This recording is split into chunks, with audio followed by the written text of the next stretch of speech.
Hello everyone, I'm Lincoln and this is Tokens and Heft. Today we're taking a look at another one of my favorite games, Catacombs. Now it's not the most impressive of boxes, I'll give you that. But Catacombs is fantastic little game that combines a dungeon delve with a dexterity game.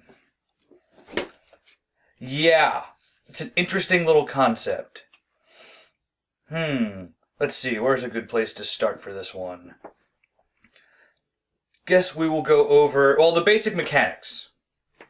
There are a bunch of room cards, plenty of them, and using those you make a little dungeon out of a deck of cards.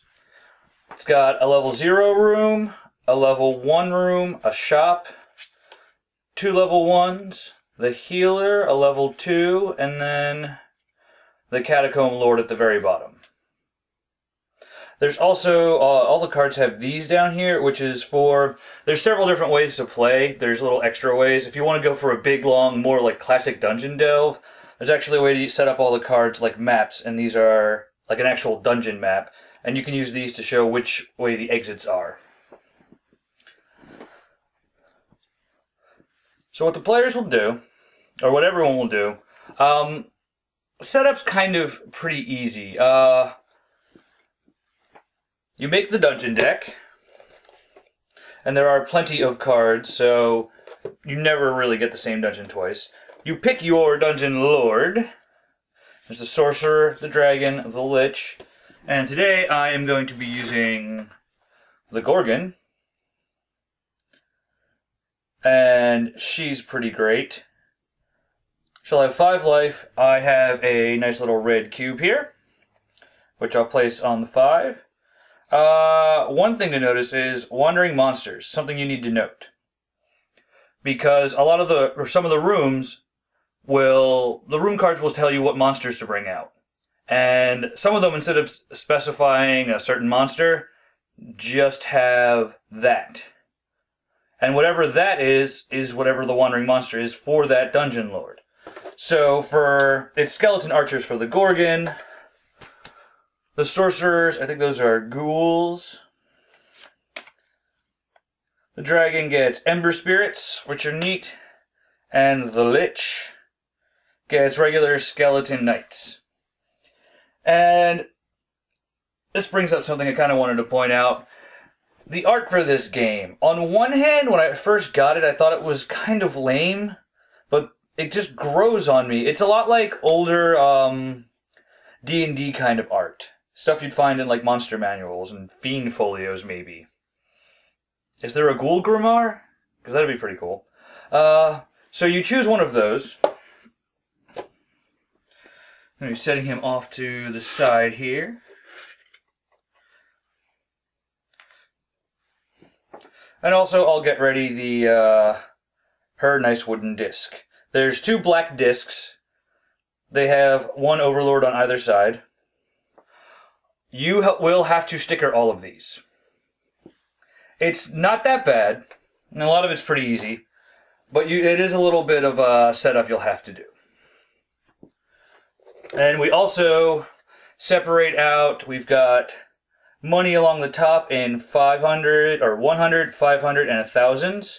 We've got a deck of item cards. There's not that many. It's like 10. And then there is, over here, out of camera actually, the last deck of cards is the wizard gets a deck of spells. And I'll get into them in a minute after we get this started. So once the heroes all have, some of them have certain playing pieces. Little specific things for their powers. So the way you'll start this, you'll draw the first room card. We are going in the Boloth Cemetery. So you see this background? That tells you what boards you're going to use. There are 3 double-sided boards with the game. I don't know which one that is. That's not the cemetery. Aha! this guy, unfold him. See, this background is this background. So this will be the board we are using. There is this section maybe about an inch or so up with that line. That line goes towards the players. They will set up their pieces behind here. And the bad guy, you can see on this lower half of the board, there's a white line up here. He can set up his bad guys, his forces, anywhere down here. You'll also notice a series of holes. The holes will get filled with these gray, unlabeled, unstickered discs. This is the only one that doesn't use all 6 of them. The other 2 maps use all 6. And these are there to represent pillars, or this is supposed to be a graveyard, so I suppose they're going to be headstones or monuments and things of that nature. Heroes,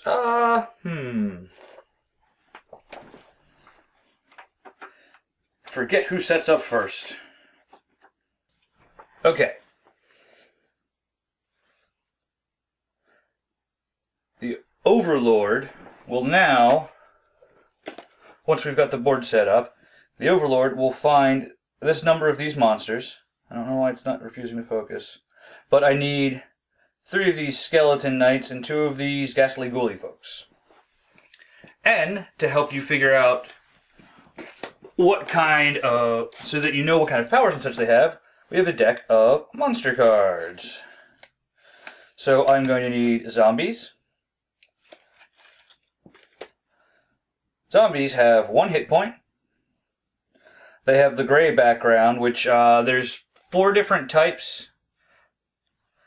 Green, blue, gray, and orange. He is worth 100 gold when he's killed. And this is his attack.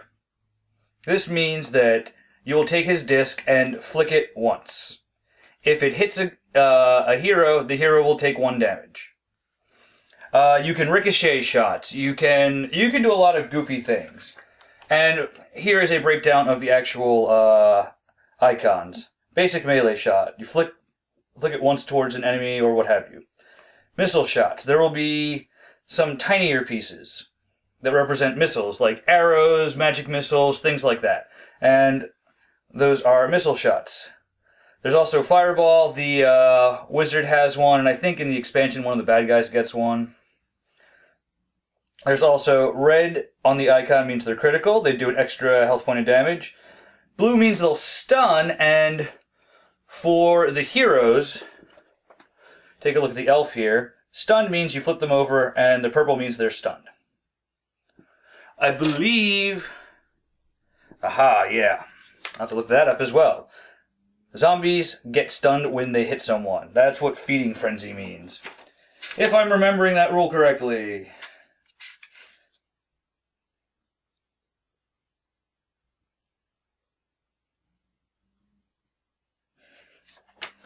Yeah, they will get flipped over. Once they hit someone, they're kind of eating them, so you will flip them over to their purple side, then they won't do anything in the next turn but flip back over. They're busy gnawing flesh. It's what they do. I also need Skeleton Warriors, kind of the most basic thing you can get in the game. 1 single hit point, worth 100 gold, just a melee shot. I'd remark that that seems very easy, but it's the level 0 room. It's the very first room. It should be pretty easy. Now the heroes get to set themselves up over here. We have our thief, a wizard, a warrior, and then again, just like the old D&D games, elf is a job and not a race. Everyone gets to find by their job except elf. You can set them up pretty much however you want. The wizard doesn't have as much health as everyone else, so I kind of want him back. The warrior just wants to charge. Move the thief around. Biggity bam. And the setup for all the heroes is interesting.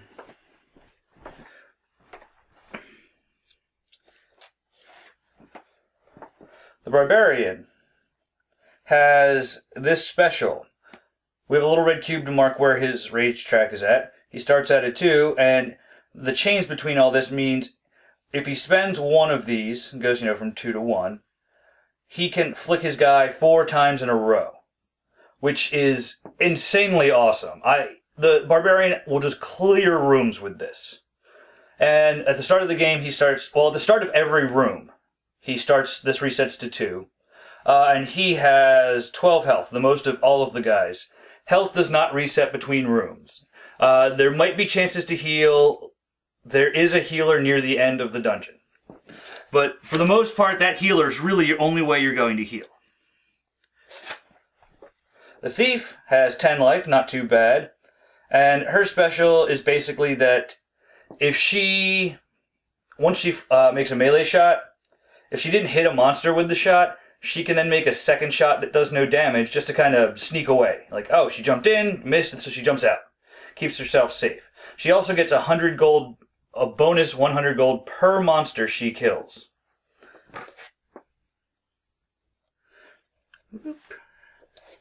The Elf, basically, oh, that's awesome. As well as her normal shot, or her normal melee shot, she can use one of her 2 little arrows, and there's a little space for them to sit on the board. She can use one of those a turn. And she doesn't get these back until the next room. So she really only got 2 arrows per room, but she makes good use of them. And again, arrows are really fun because I've seen arrows have a way more of a tendency to ricochet around because they're smaller, they're lighter, they'll go faster. And if you bounce through multiple guys, you will hit multiple guys. The Wizard takes a minute. The Wizard's a whole bunch of junk. The Wizard basically has a deck of spells he can use. Instead of making a melee shot, he can cast a spell. And then he's got all these things to hold, these little spots to hold his various things. There's a shield, fireball, magic missile or drain energy, and there's a summoned skeleton. Which is indeed his own little summoned skeleton. He's got a little piece for it and everything. And he's got 8 health, the weakest of all of them. Oh no, wait, him and the Elf both have 8 health. The Wizard casts spells using his deck of spell cards. The deck of spell cards, you don't draw from it. You just look through it and see which one you want to use. The only problem is, this is the deck of spells for the entire dungeon. You don't get them back. Once you use a spell, it's discarded. So, for instance, there's the Summoned Skeleton. Magic Missile means he gets to shoot it once and shoot a second time. That is not a chain shot. He'll get to shoot it twice from himself. And when you're shooting projectiles, you do them from, I think it's anywhere from within, it might be an inch of the figure. He's got his Fireball spell. He's got the Drain Energy, Fireballs. There is a heal spell. That might be the only one. And it only heals for like 3.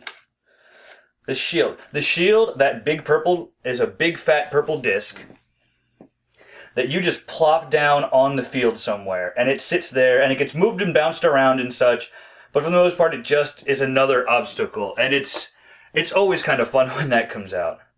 More drain energies and shields. Oh, and there's a teleport. But as you can see, he's only got 1 heal spell, and it only heals 3, so you want to use that wisely, and all the spells are discarded once they're used. Now over here, on the Overlord side, hold on a second, I'm going to move that a little bit. Much better. Overlord, take his 2 cards and kind of hang on to them down here. Actually sit down for a second. And what do we need? The Skeleton Archers and the Skeleton Warriors are the same guys. They've got the same, or they've just got 1 on one side, 1 on the other. I need 3 of these warriors, and I need 2 of these zombies. And there's a regular zombie. Once it hits someone and eats them, because it's got that feeding frenzy ability, it turns to that side because it's stunned to turn while it's eating people. Let's see. All of these guys have only 1 hit. There are enemies that have will have 2 health, like a Minotaur here. If they have 2 health, you represent getting hit by flipping it to the opposite side. where it's got a black background instead of a white background. Also, what's fun is the fire spirits, when they get hit, they only have one hit, but then they turn into little just fire fields that hang out on the board and do damage if you touch them. But they do damage to everyone, friend and foe alike. So they really make things chaotic. So let's see.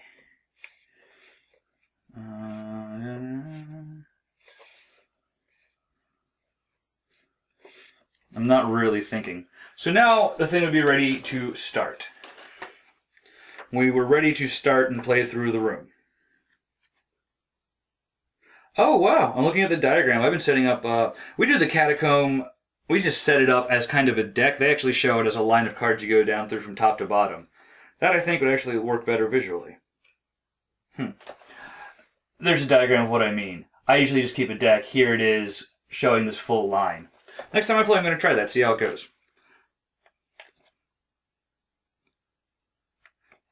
Completely forgot the who goes first rule. Probably one of the more important things to remember.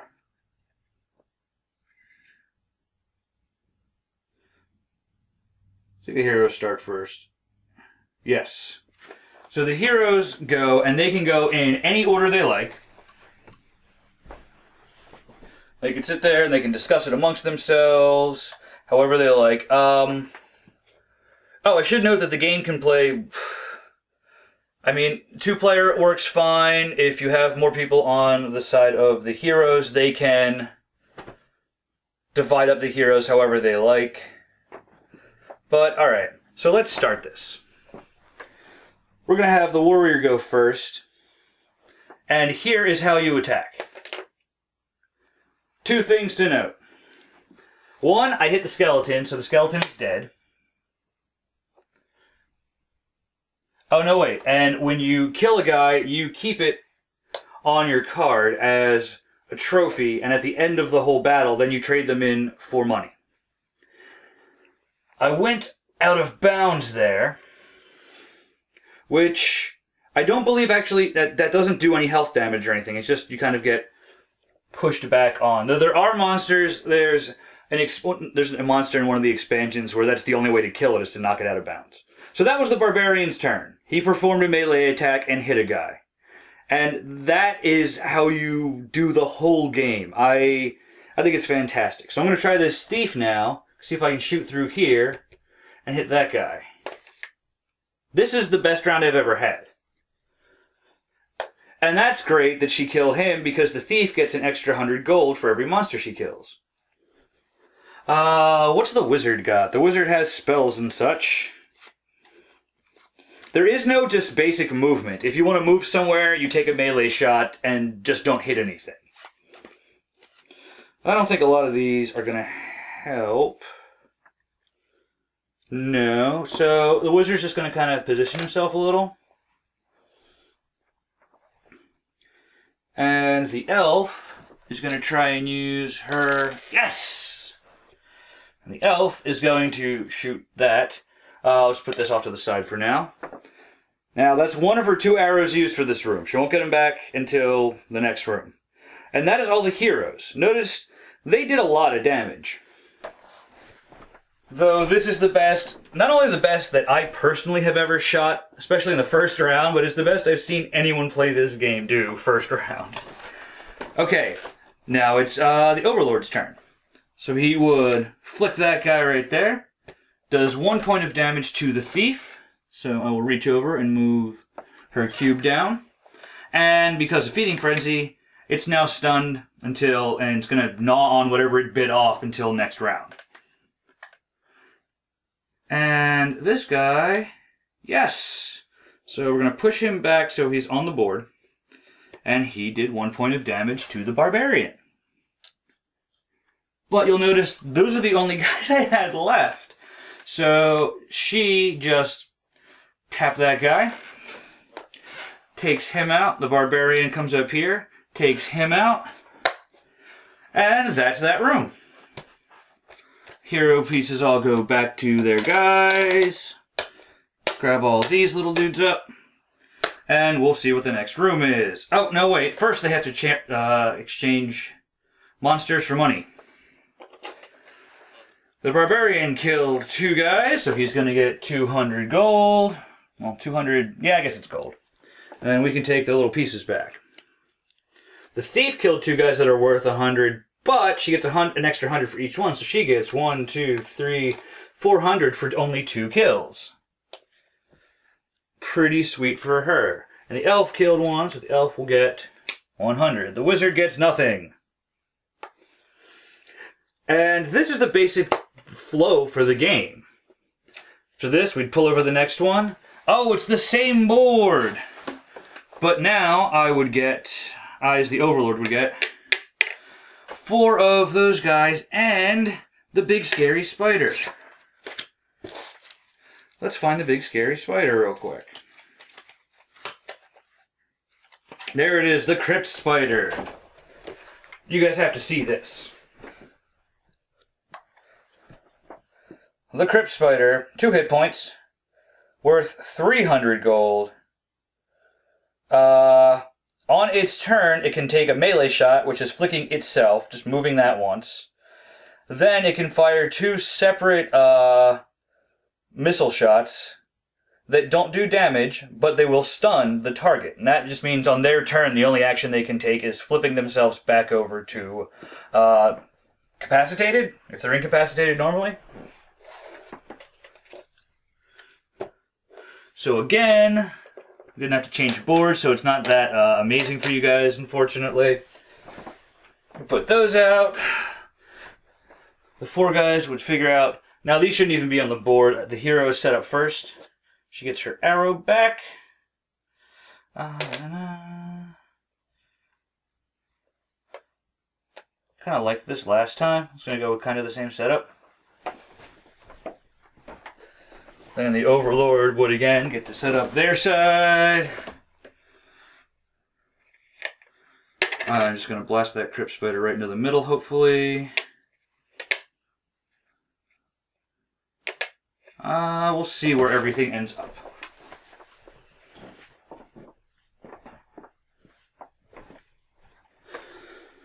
So again, no, that's not a very good shot. That's not a very good shot. She is going to try for this. Oh, I don't believe that ricocheted off anything. If it had ricocheted off the spider here, the spider would have taken a hit point of damage. As it is, the elf killed 1 person. You know what? The wizard's going to try and shoot his fireball. Oh, that's a waste. And actually, what I should have done first was discard the fireball card. Well, that got used. There's a few more in there, so he's not completely wasted on that. Clear this off the board. Now watch this. Crypt Spider goes to there. Now can fire a melee shot there, stunned him, or a missile shot, excuse me. And we can fire another missile shot. Oh, I was going for the wizard. But I stunned their barbarian who can't do his rage thing now. So that's kind of awesome. And play continues basically in this manner. Now the one thing that bothers me about the game, and I might want to change this in later playings. The 3rd card in is the shop. So you really don't have that much money by the time you get to here. And, well, the items aren't always that much. 400, 600 for the Cloak of Invisibility, 400, 600 again, 500, 200, 600. So, I mean, a lot of them are kind of up there. Now, the thing is, you can pool your money when you get to the shop or when you get to the healer later on. So you're kind of just trying to see which things are available. And if I'm remembering correctly, you don't even get to see the whole deck. You only get to see 6 of the cards. And, oh wait, I completely didn't realize this. You can select 2 of the items. Okay, two of the items you can pay half price for. Round it up. That I completely forgot about. So that kind of changes things and makes it not as bad. But these really help. This is, an extra arrow for the elf. The Cloak of Invisibility is fun. You actually just pick her up, pick the thief up, and place her on the card, and then next round she gets to just pop in somewhere. Oh yeah, she gets to pop in somewhere in the monster start zone. Just a melee, a ranged weapon for the barbarian. See, a lot of these guys will have only one of the specific classes can use them. Enchanted bow. Anyone can use the map. And that way you can flip all the remaining cards and see what they actually are. The wizard gets a familiar, who gets its own little set of actions. Chain lightning, again the wizard. And then the barbarian gets a Helm of Rage, which is the way his rage track can go from 2 up to 3.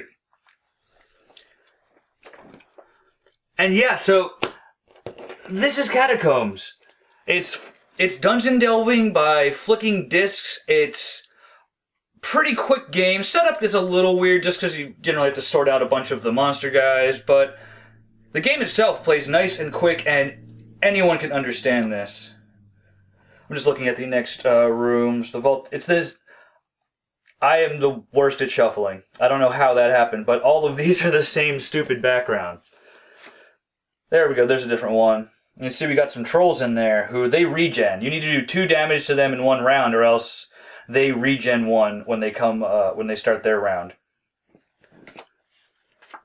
Then, when we're near the end, we get to the healer.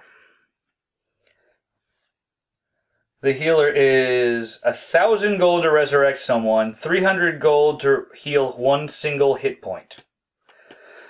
So I kind of see why you get to the merchant early and you get to the healer. By the time you get to the healer, you should have a decent amount of money, and you should be able to, if not resurrect 1 guy, heal some people up a bit. Because after that, then it gets rough. Then it's the only level 2 room you'll ever fight. This has 2, are those zombies? No, those are zombies. Those are ghouls or something. Cave spider, 2 zombies. This is a lot of stuff going on.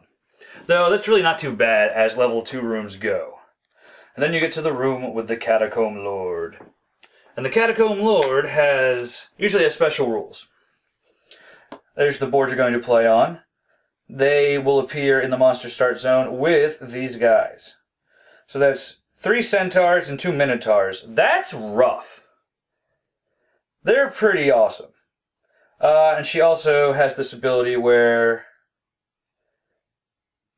she'll hit someone, she can do a melee attack, then she can do a missile attack that stuns.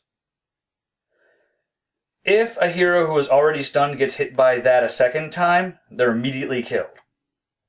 So that's pretty tough. And also, I don't know if it's coming through in the camera, but for some reason, this thing is a little... The image of this is pixelated, but the rest is not. Some weird little screw up there. Not too bad, though. Don't really care. Because I love Catacombs. This is such a fun game. I mean, all the wooden pieces are nice. It has that great tactile feel. Let's put the heroes over here. The cards are okay. They're a little on the cheap side, but they're perfectly fine. They're not bad at all. And, you know, the money cards are pretty cheap, but you don't handle them a lot. You know, they're not in your hand. You're not doing a lot with them. Really, with the exception of the wizard, no one's handling cards a whole lot in this. So, they're perfectly fine. And these boards, while they're not the most imaginative visually, this one's probably the coolest one in terms of presentation. But they have just this lovely, nice kind of matte finish to them, and which is perfect for all the little bits sliding around. So here we've got that, and this just brownish thing. God, it looks like the last generation of console games. Just brown. And then we get some sort of Emerald City or something. And on the other side of that is your standard lava level. So, I mean, those aren't the most amazing, but they don't have to be, because they just kind of help set the mood a little bit, and it's you and your friends playing the game that really make the mood. Role play it a little. And it's just so much fun to flick all these little discs around. It's it's a whole bunch of fun. Catacombs, I believe, is not currently in print. I think the other day I saw there's actually a Kickstarter to get Catacombs printed up again, which is awesome because I'd love to see more stuff for this. There's a couple expansions. I've already got one of them. And the Kickstarter is just getting it reprinted out again.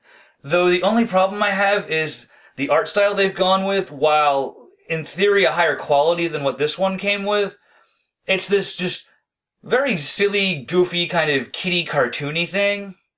Like, kind of style. And while that's fine, and I get it, because you're flicking discs, it's a kid's game, whatever. But I think part of the fun of this, for me personally, was that the game itself presents itself like a serious dungeon crawl, like old school first edition D&D, just something brutal and serious like that. But you're flicking around a bunch of colored wooden discs, and they're ricocheting around, they're flying across the room, and you're ducking them as they fly at your face. It's like, that was part of the fun of me, just the crazy gameplay combined with the seriousness of the subject matter, the way it was presented. But I'm still happy they're doing another. They're hopefully going to get that printed out. I have no idea what it's at in terms of getting to its goal. I believe it's probably going to go. This is a really fun game. I mentioned the expansion I have. I might do a review for that. I don't know, because really I might do a short video, because it's kind of just this. It's just all the monsters that came in this. It's basically a whole nother game of Catacombs without the boards. There's 4 alternate heroes for everything. So instead of a barbarian, there's a paladin. Instead of a wizard, there's like a sorceress who actually like deals with mana instead of spell cards. And then there's a whole host of new bad guys and catacomb lords.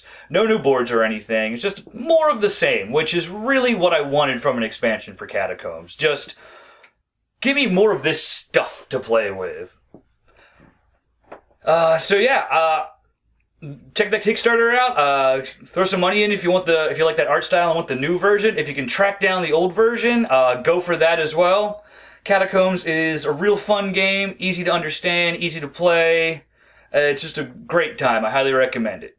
So I've been Lincoln. This has been Catacombs, and this has also been Tokens and Heft. I will see you guys next time.